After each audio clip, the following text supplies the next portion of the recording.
Siapa yang pernah umroh? Gak ada yang pernah. Yang pernah umroh dikasih hadiah, umpamanya tangan. Nah, siapa yang pernah ke Masjid Quba di Madinah? Iya, Masjid Quba fondasinya dari apa, Pak? Ngelihat nggak turun dari bus? Biasanya jamaah turun dari bus, foto-foto dulu, lihat gitu kan, foto-foto. Ini mau sholat Masjid Quba, foto-foto. Apa fondasinya Masjid Quba? Ngelihat nggak waktu itu? Nggak ngecek. Kenapa? Batu. Masya Allah. Bukan batu. Takwa. Allah mengatakan la masjidun ussisa ala taqwa. Jadi pondasinya Masjid Quba itu takwa. Walaupun sekarang batu betul, Pak. Nah, fadhal. Silakan, Pak.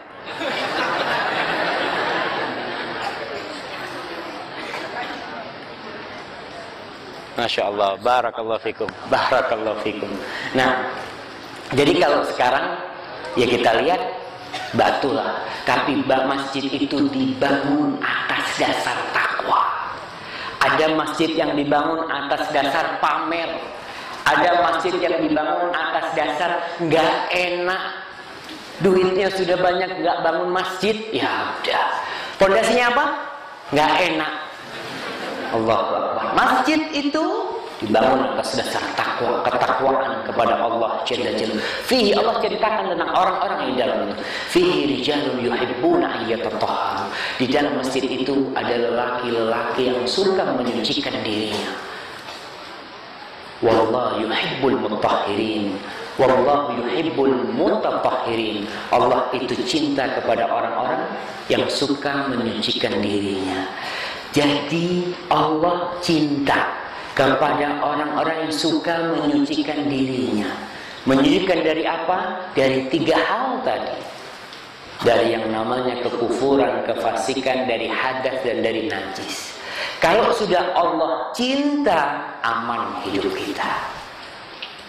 Subhanallah, kau jalan kemana? Aku bersamamu, kata Allah.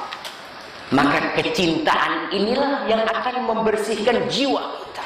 Allah akan bikin hati kita ridho. Kena musibah, banjir rumahnya, dia akan mengatakan Alhamdulillah ya Allah.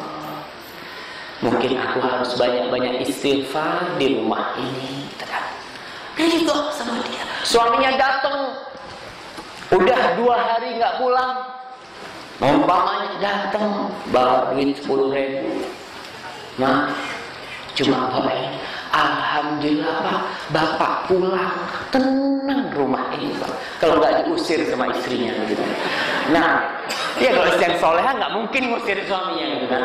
Iya, kenapa? Karena dia suka menyucikan dirinya. Allah cinta, Allah bikin ridho kehidupan.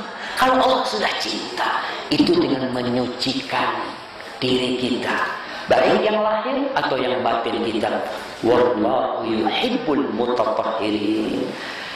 Ma'asyiral muslimin, Allah senantiasa dalam agama Islam ini mengaitkan antara penyucian zahir dengan zikrullah. Kita mau wudu, umpamanya mau ke toilet, itu diikat oleh zikrullah. Karena tujuan penyucian zahir itu untuk penyucian batin kita. Jadi ada hubungan yang erat antara suci zahir kita dengan suci batin kita. Kita lihat contoh hadis Anas bin Malik radhiyallahu taala anhu, dia berkata, "Anna Nabiy sallallahu alaihi wasallam kana idza dakhala al-kanif qala." Nabi kalau masuk toilet itu berdoa. Apa doanya? Allahumma, lah ada hadiahnya, tenang. Allahumma inni a'udzubika minal khubuthil khaba'ith. Dianjurkan bismillah.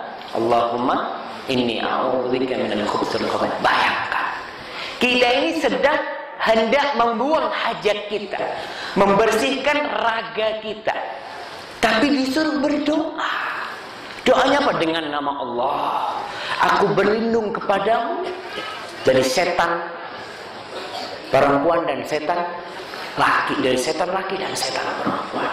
Jadi Allah mengaitkan bagaimana kita menyucikan lahir kita dengan mengingat Allah Subhanahu wa taala. Agar yang namanya zikrullah itu menenangkan jiwa kita, membuat kita ridho. Tapi sayang kita tiap hari ke toilet, seminggu sekali baca doa. Iya, sering lupa kita. Udah kebelet apalagi. Wah. Iya, jadi ini hadis riwayat Bukhari Muslim. Kemudian bukan cuma itu. Habis keluar dari toilet, habis membersihkan diri dari najis dan dari hadas, keluar dari toilet, Allah mengikat perbuatan ini dengan zikrullah. Apa doanya? Ghufrana. Kenapa kok baca ghufrana? Coba kita hayati. Ghufrana itu artinya ampuni aku ya Allah, ampunanmu ya Allah. Kenapa? Satu, karena lepas dari zikir. Oke. Dua, nah, ada yang kedua. Yang kedua yang disebutkan oleh para ulama, bahwasanya itu nikmat dari Allah, kita tidak bisa mensyukurinya. Kita minta ampun ya Allah. Nikmat bisa membuang hajat itu besar sekali. Ketika kita ghufran, nikmat ini pun aku gak bisa syukuri, apalagi nikmat yang lain. Kita memohon ampun kepada Allah Jalla Jalaluhu. Habis sholat, orang sholat itu isinya zikir, doa. Habis sholat baca apa? Astagfirullah. Kok bisa? Karena kita dikasih nikmat bisa sholat, dan sholat kita belum tentu sempurna, banyak kurangnya. Maka kita beristighfar untuk menyempurnakan sholat kita itu.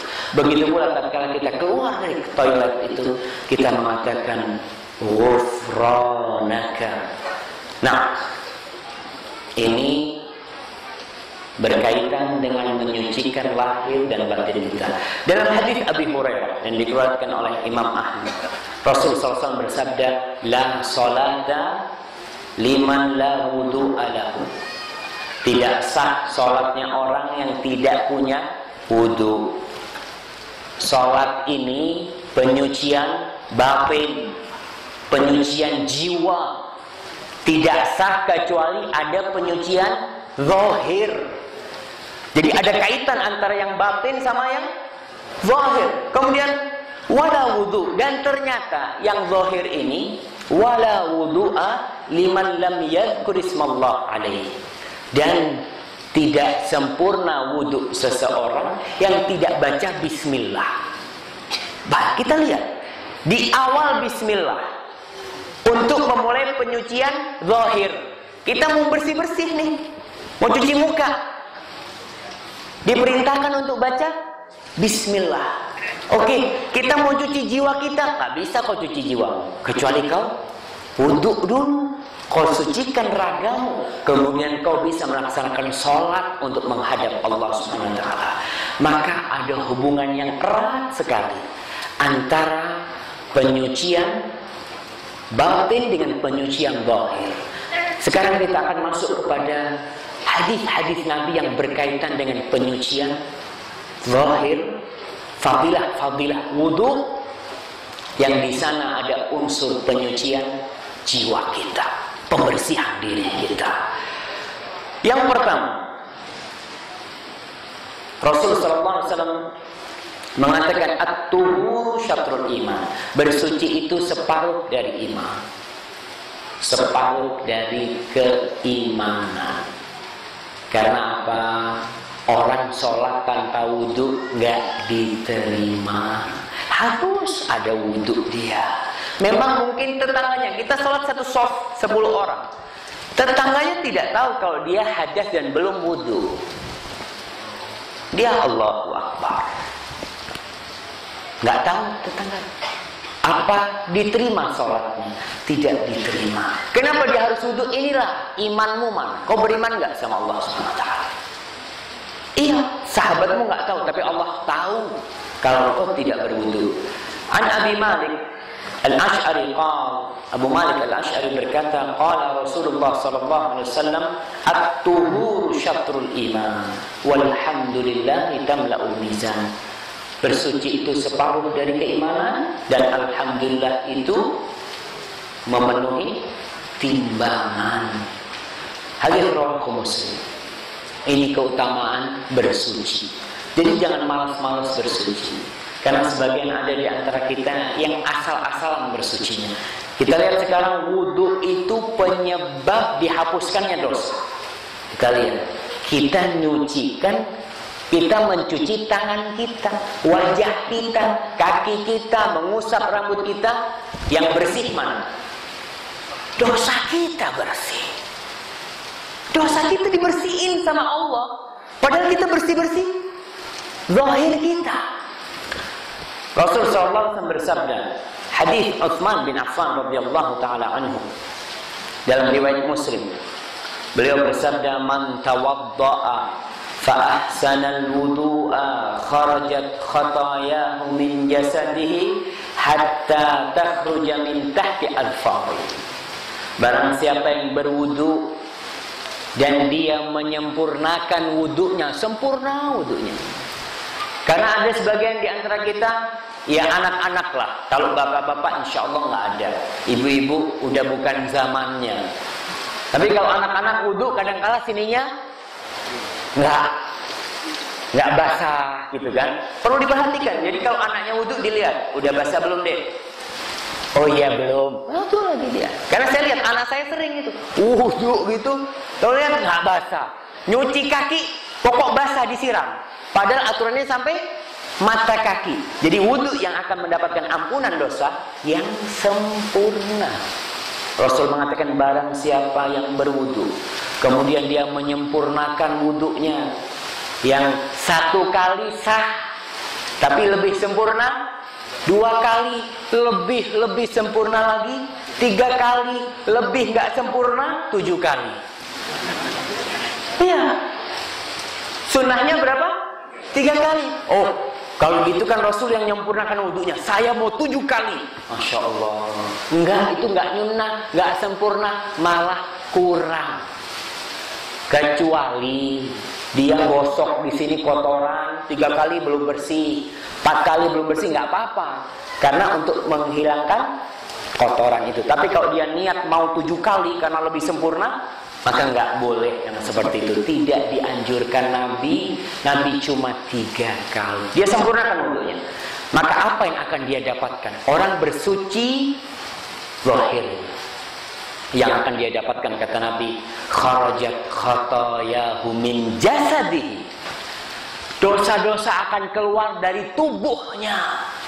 Bayangkan subhanallah rahmat Allah ya. Hatta takhruja min tahti adfari. Sampai dosa-dosa itu keluar dari bawah kuku kita, dari ujung kuku kita. Itu tatkala kita membersihkan zahir kita. Kemudian dalam hadis riwayat Muslim juga dan Tirmidzi. Kalau tadi hadis Utsman, yang ini hadis Abu Hurairah. Rasulullah SAW bersabda, "Idza tawadda'a al-'abdul muslim al-mu'min," apabila seorang hamba yang muslim atau yang mukmin berwudu, faghasala wajhahu, kemudian dia mencuci wajahnya. Dia mencuci nih yang dari tanah dicuci. Bukan ruh, tapi dia cuci yang dari tanah, dia cuci. Apa yang akan dia dapatkan? Kharaja min wajhihi kullu khati'atin nadhara ilaiha bi'ainaihi ma'al ma' atau ma'a akhiri qatril ma'. Akan keluar semua dosa-dosa dari wajahnya yang dilakukan oleh matanya sampai tetesan air yang terakhir. Subhanallah. Kita membersihkan zahir, batin kita bersih. Kemudian kata Nabi, fa idza ghasala yadayhi, kalau dia mencuci tangannya, kharaja min yadayhi kullu khati'atin kana batashatha yadahu ma'al ma' aw ma'a akhir qatril ma.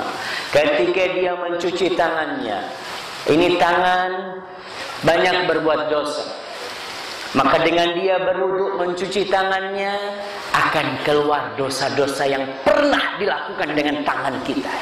Pernah ngambil, pernah nyakitin orang, pernah ngambil sesuatu yang diharamkan, akan keluar dosa-dosa dari tangan kita ini.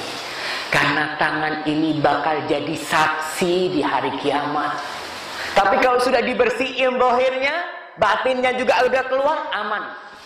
Tapi kalau tidak keluar, bakal bersaksi berat buat kita. Masya Allah, ada yang bagi-bagi permen karena udah pada ngantuk. Padahal permennya dibagi. Nah, ibu-ibu ada permen juga, bagi-bagi nggak apa-apa biar nggak ngantuk jamaahnya ini.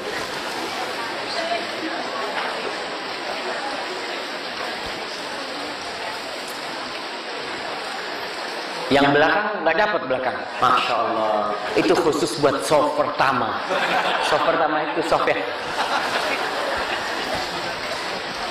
Nah, kita lanjutkan sampai nyuci tangan. Kemudian فَإِذَا غَسَلَ رِجْلَيْهِ خَرَجَتْ كُلُّ خَطِيئَةٍ مَشَتْهَا رِجْلَهُ مَعَ الْمَاءِ أَوْ مَعَ آخِرِ قَطْرِ الْمَاءِ.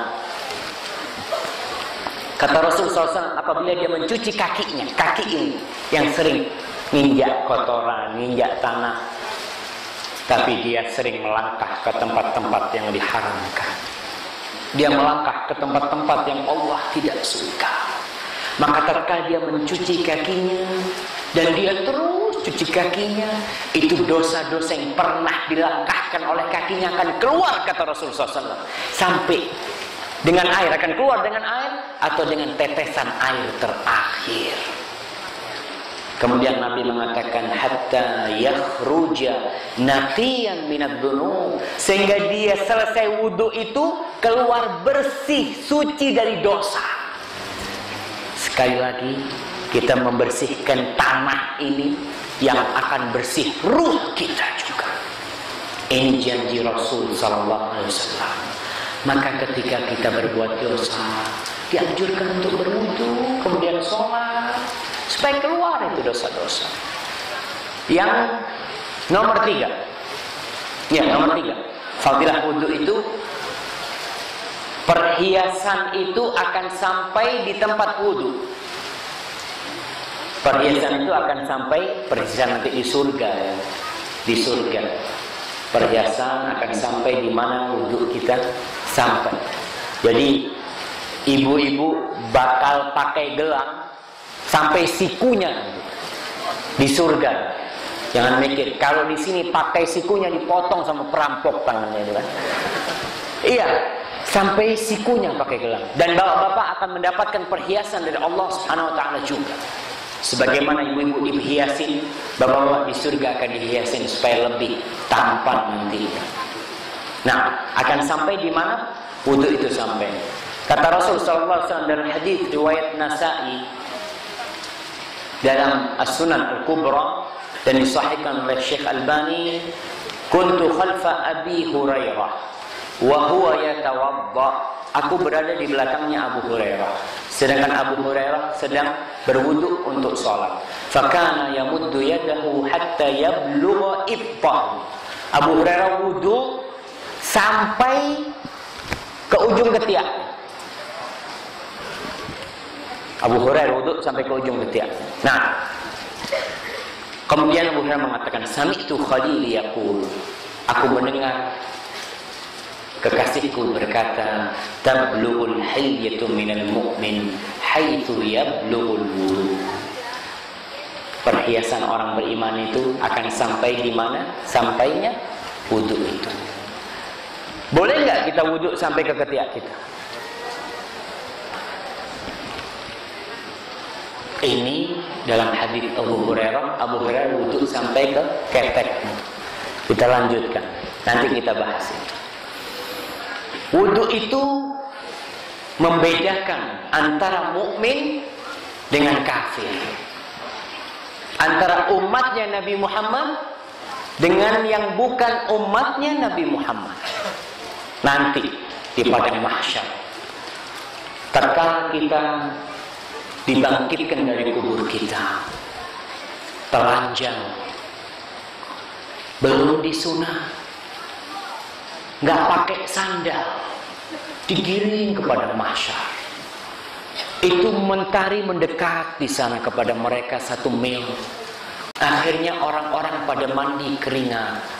Ada yang keringatnya sampai ke mata kakinya, ada yang sampai ke setengah betisnya, ada yang sampai ke pinggangnya, ada yang sampai ke dadanya, ada yang tenggelam dalam keringat itu.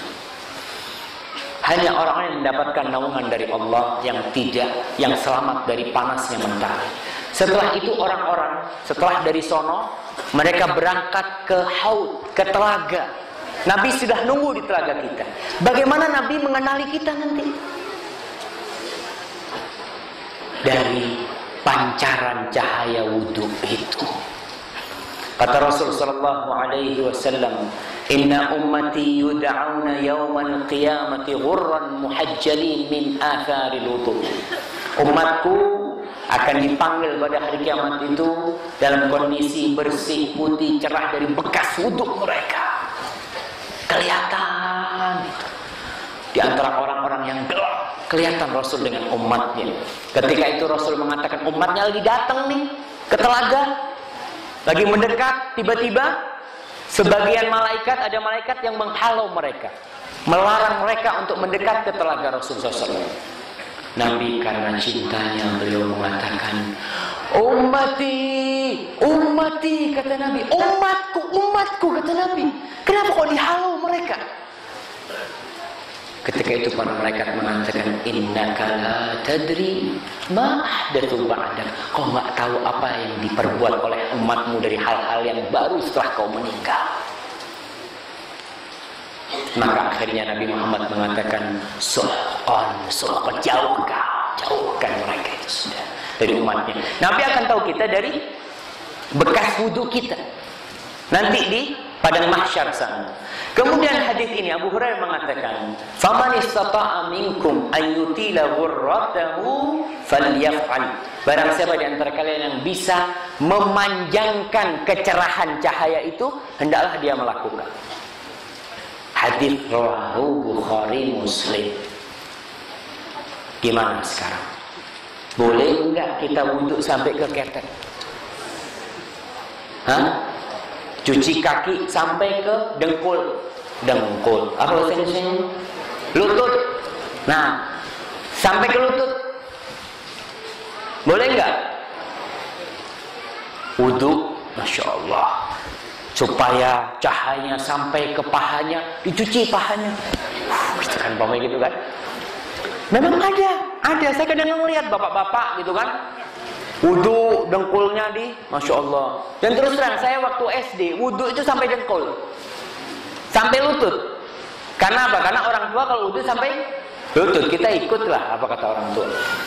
Hadis ini yang mengatakan, faman istata'a minkum ayyutila ghurratahu falyaf'al. Barang siapa yang bisa memperpanjang kecerahan cahayanya itu, hendaknya dia melakukan. Ini bukan perkataan Nabi.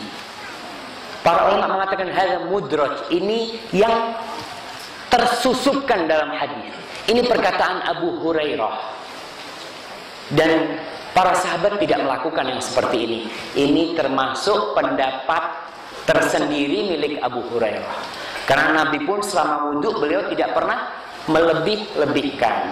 Abu Hurairah memahami hadis ini, kemudian dia mengamalkan. Jadi tetap wudhu sampai ke siku. Tapi kalau takut nggak sampai, ya dilebihkan sedikit. Bukan karena hadis ini, tapi karena takut tidak kena. Bayangkan, kita bersihkan zahir kita, ternyata nanti akan ada cahaya yang terang di sini, di wajah kita. Orang yang suka berwudu dan ahli ibadah, walaupun kulitnya gelap seperti manggis, tapi wajahnya tampak cerah seperti isinya manggis. Iya, Anda melihat orang Ngelihat orang hitam udah ngelihat, ya Allah, adem banget ngelihat orang ini. Ada cahaya gitu di wajahnya. Ada orang, masya Allah, ganteng. Ngelihat kayaknya maling ini wajahnya. Kan? Wajahnya kelihatan gitu. Udah tanda-tanda maling ini udah kelihatan gitu kan. Tanda-tanda orang jahat lah. Tanda-tanda orang jahat udah kelihatan. Begitu pula ibu-ibu. Ada perempuan-perempuan yang mungkin tidak cantik. Tapi tatkala dia dilihat, itu membuat suaminya tentram hatinya. Allah. Kalau lampu mati, ada dia terang. Allah. Gitu kan? Karena ada cahaya yang terpancarkan gitu dari dia. Insya Allah ada lah ibu-ibu yang kayak gitu, adalah. Mau dicoba nggak apa dimatiin lampunya gitu kan? Nah, kita kembali kepada fadilah wudu. Di antara fadilah wudu, wudu itu sababun li raf'id darajat. Kalau tadi penghapusan dosa, ternyata wudu itu bisa mengangkat derajat. Sekali lagi, mengangkat derajat plus dosa diampuni dengan kita membersihkan ini yang terbuat dari tanah ini. Dalam hadis riwayat Muslim dari Abu Hurairah radhiyallahu taala anhu, anna Nabi sallallahu alaihi wasallam qala, bahwasanya Nabi atau Rasulullah sallallahu alaihi wasallam bersabda, ala adullukum ala ma yamhullahu bihi al-khataya wa yarfa' bihi ad-darajat. Qalu bala ya Rasulullah. Rasul mengatakan, wahai sahabat-sahabatku, mau enggak kalian aku kasih tahu amalan, aku beri amalan yang bisa mengangkat derajat kalian dan menghapuskan kesalahan-kesalahan kalian. Lihat, Nabi itu kalau ceramah kadang-kadang tanya sama jamaahnya, mau enggak kalian aku kasih tahu? Karena biasanya kalau nggak ditanya, mungkin lagi bengong gitu ya. Ketika ada tanya, oh iya apa gitu kan? Para sahabat mengatakan, bala, iya Rasul, mau kita. Ketika sahabat sudah siap menerima amalan itu, baru Nabi ngomong. Apa amalan itu? Yang pertama, isbahul wudu alal makarih. Menyempurnakan wudu di waktu-waktu atau di tempat-tempat yang dibenci, di tempat-tempat yang susah. Kalau musim dingin, es turun, nggak punya air panas, wudu biasanya dikit diusap tangannya, nggak boleh, harus dicuci tangan itu. Bedanya ngusap sama nyuci apa? Nah, bedanya membasuh sama mengusap. Mencuci sama mengusap. Ada hadiahnya terakhir ini sudah. Fadhal. Mengusap sekali, membasuh berkali-kali. Bukan. Kalau mengusap berpanjang. Air kalau mencuci kan langsung airnya. Ya, hampir lah. Hampir. Kalau ngusap udah, mata udah. Ya udah. Jadi buat ustadznya ya hadiah. Iya, mengusap itu tidak netes airnya, nggak mengalir. Kalau mencuci airnya itu ngalir, itu namanya nyuci. Jadi kalau gini itu ngusap. Tapi kalau airnya mengalir itu baru mencuci. Kita ambil air terus kita bikin gini, dia kan ngalir gitu kan. Itu yang namanya mencuci. Jadi yang pertama amalan yang mengangkat derajat dan menghapuskan dosa tadi, menyempurnakan wudhu pada waktu-waktu susah. Kalau waktu nggak susah, musim panas, airnya seger, masya Allah, kita bisa kumkum. Karena enak. Tapi musim panas, airnya panas. Kalau di padang pasir itu musimnya panas, air panas. Saya ingat di Madinah itu, awal datang dari Indonesia, masya Allah, muka kayak ditampar. Kita mandi kayak disiram air panas gitu. Takut memang kita mau wudhu itu. Makanya teman-teman pada naruh air di timba-timba. Karena air yang keluar itu panas sekali. Ini pada waktu-waktu susah, pada waktu-waktu sulit, ketika itu Allah akan mengangkat derajat kita, menghapuskan dosa kita dengan menyempurnakan wudhu kita. Yang kedua, wa kathratul khuta ilal masajid, dan banyak-banyak langkah ke masjid-masjid. Masya Allah. Lihat, masjid ini cuma 2 kilo, kurang jauh. Cari yang 5 kilo, gitu mau kayak gitu kan? Nggak apa-apa, tapi yang sunnah sholat di masjid kampungnya, nggak perlu cari-cari yang jauh. Tapi kasroh, sering ke masjid, sering ke masjid. Jangan masjidnya di depan rumah, katanya harus banyak langkah, muter jalan gitu kan, langkahnya muter gitu kan. Yang enggak, langsung bismillah, tapi sering ke masjid kita, itu akan diangkat derajat kita dan dihapuskan dosa kita. Nah, walaupun kita tahu Rasulullah SAW kalau sholat Id itu berangkat dari satu jalan, pulangnya dari jalan yang berbeda, tapi banyak-banyak langkah. Ini untuk bapak-bapak. Kok khusus? Enak banget bapak-bapak itu, selalu bapak-bapak. Kapan buat ibu-ibu? Subhanallah, amalannya beda. Ada orang ngomong sama suaminya, "Mas, enak banget kok tiap hari sholat dapat 27. Aku 1," kata dia. "Kok besok sholat di rumah?" kata dia. "Biar aku dapat 27 juga," gitu kan. Kadang-kadang berpikir seperti itu sebagian wanita. Ingat, sholatnya perempuan di rumahnya, iya, lebih baik daripada sholat dia di masjid dapat 27. Berarti lebih baik daripada 27. Dia di rumah itu dapat lebih baik daripada yang sholat di masjid dapat 27. Jadi kalau ada orang perempuan pulang dari masjid, wah saya dapat 27, ya saya lebih dari 27. Karena kata Rasul lebih baik. Kalau lebih baik nggak ada hitungannya, udah lebih baik pokoknya. Jadi kasratul khutal masjid, bapak-bapak, tapi jangan ngelarang ibu-ibu ke masjid. Ibu-ibu mungkin di rumah bosen sholat, bapaknya pagi subuh ke masjid, "Pak, ikut ya." Boleh nggak? Boleh. Melihat di rumah bosan nggak ada temannya, bapaknya mau ke masjid, bapaknya ngomong, "Ma, aku mungkin nggak turun sampai isya. Kalau gitu aku ikut." Jangan, haram, nggak boleh. Boleh ke masjid perempuan itu, tapi tidak dianjurkan dan diharamkan bagi seorang suami melarang istri-istrinya ke masjid, nggak boleh. La tamna'u ima Allah masajidallah. Jangan kau halangi hamba-hamba Allah yang perempuan itu dari rumah-rumah Allah. Jangan biarkan dia. Kemudian yang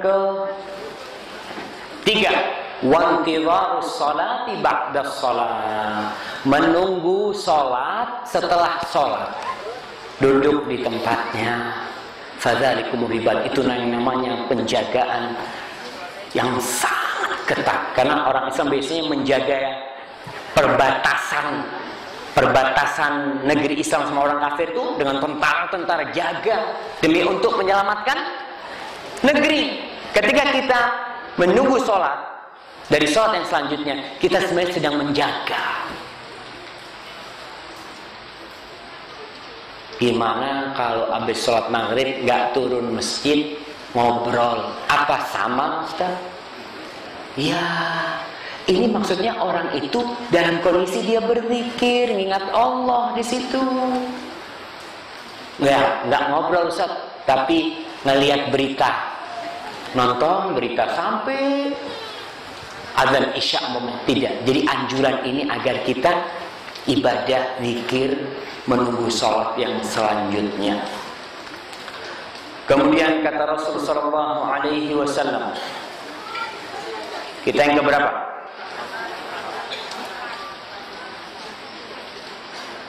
Yang ke-8, ke-6,